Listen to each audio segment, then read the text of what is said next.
दिन में पास हो जाएगा। उसके बाद क्या करेंगे, उसके बाद क्या करना है, ये आपको सोचना होगा। वनसुखदी, सोचो, समझो और करो। मैं आपको आज इस मंच से बोल रहा हूं, प्रद्योत विक्रम किशोर माणिक्योदेव वर्मा सुप्रीम कोर्ट जाएगा। सिटीजनशिप अमेंडमेंट बिल को अगर पास हुआ, आंदोलन से नहीं होगा। आंदोलन से पॉलिटिक्स होता है, मूर्ति जलाने से पॉलिटिक्स होता है। हम लोग ने अगर मिছিল किया तो ये पॉलिटिक्स है। पॉलिटिक्स से सिटीजनशिप अमेंडमेंट बिल नहीं जाएगा। सुप्रीम कोर्ट जाना होगा, सुप्रीम कोर्ट में जाऊंगा। और इस मंच में मैं आवेदन करता हूं कि मेरे संग आप लोग आइए। मैं विजय रांखोल से आवेदन करता हूं, मैं एनसी देव वर्मा से करता हूं, अनिमेश से करता हूं, हमारा जो पटल कन्या है मैं उससे आवेदन करता हूं कि बुबागरा के संग एक संग जाकर हम लोग सुप्रीम कोर्ट जाकर ये बिल के खिलाफ हम लोग केस फाइल करें। मुझसे पहले स्पीकर ने कहा कि तिपरा लाइन आने से सॉल्यूशन हो जाएगा। तिपरा लाइन आएगा, मैं भी चाहता हूं कि आए, कौन नहीं चाहता अपना राज्य, लेकिन जब तक नहीं आए तो क्या हम कुर्सी में बैठ के रहे, चुप रहे? गोली मारता है हम लोग को, चुप रहे? हम लोग डिमांड करता है, लेकिन डिमांड से क्या होगा? क्योंकि ये जो अगरतला में सरकार है, ये सरकार है हम लोग को सीरियसली नहीं लेता है। उनको लगता है कि क्या करेगा तिपरा सालों। सिटीजनशिप अमेंडमेंट बिल में आसाम में आसाम गण परिषद ने बोला कि आपने ये बिल को पास किया, हम इस्तीफा देते हैं, हमको सरकार नहीं, हमको अपना देश चाहिए। आज मैं सैल्यूट करता हूं ये गवर्नमेंट को आसाम में। आई सैल्यूट आसाम गण परिषद कि उसने सरकार के बारे नहीं सोचा, समाज के बारे सोचा। आज हमको भी सरकार को बोलना है कि अगर आप ये बिल पास करोगे तो हमको कुर्सी नहीं चाहिए, हम अपने लोग के संग हैं, हम अपने समाज के संग हैं। जब तक हम एक आवाज में नहीं बोलेंगे, अगर एनसी देव वर्मा ने ये बोला, महाराज को आप महाराज मत बोलिए, एनसी देव वर्मा के पीछे बुबागरा होगा, मेवाड़ जमतिया के पीछे बुबागरा होगा, मैं आपके पीछे हूं, आपको क्या डरना है?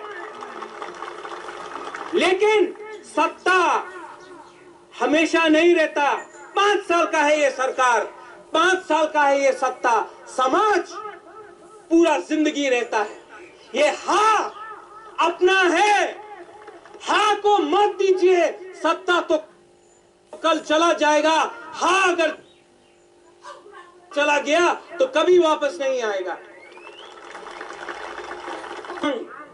वो किसी खुद का पॉकेट से तो रुपया नहीं आता है, सरकार का रुपया तो आपका रुपया है, लो रुपया, लेकिन वोट उसी को दो जो तिपरासा समाज को आगे रखे।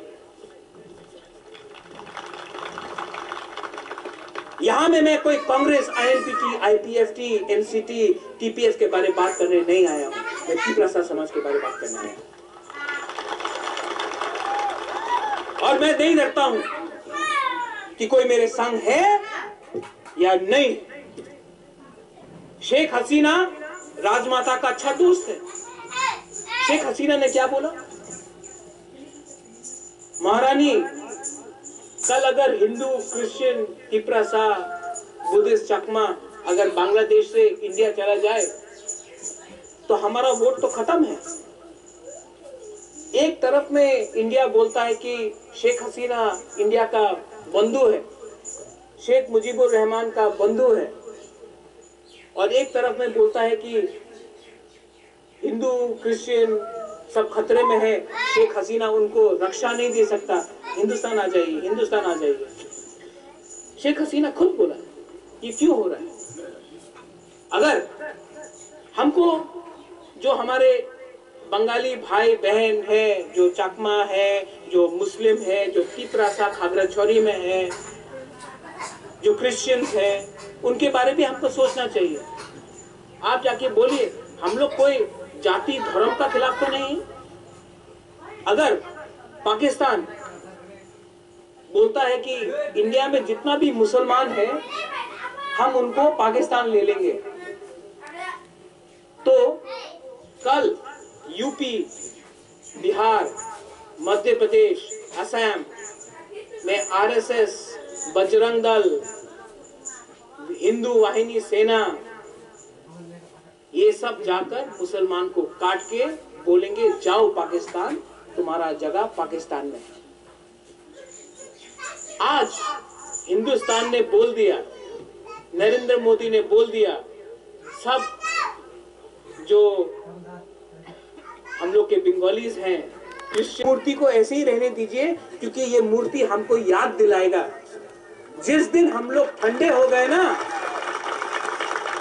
ये तिपरासा का हशर होता है। इस मूर्ति को मैं हाथ जोड़ के आवेदन करता हूं, इस मूर्ति को आप रिपेयर मत कीजिए, क्योंकि ये हमको याद दिलाएगा, ये हमको याद दिलाएगा कि हमारा परिस्थिति त्रिपुरा में क्या है।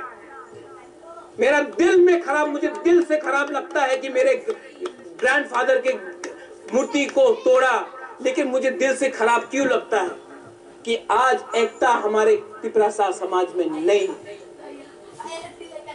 मैं यहां आया हूं, बहुत लोगों ने बोला महाराजा आईपीएफटी के रैली में मत जाइए, मैं आया क्योंकि मैं कभी नहीं देखता हूं कि कोई आईपीएफटी है, कोई कांग्रेस है, कोई आईएनपीटी है, कोई सीपीएम है, कोई बीजेपी है। मैं पहले तिपरासा को देखता हूं।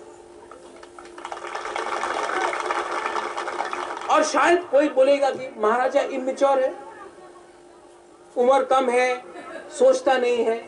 ठीक है, दिल से तो लड़ता हूं आपके लिए, दिल से तो लड़ता हूं। अगरतला में बेइज्जती हुआ जब मैंने एनआरसी फाइल किया था, चुप रहा, गाली सुनना पड़ा हमको, लेकिन मैं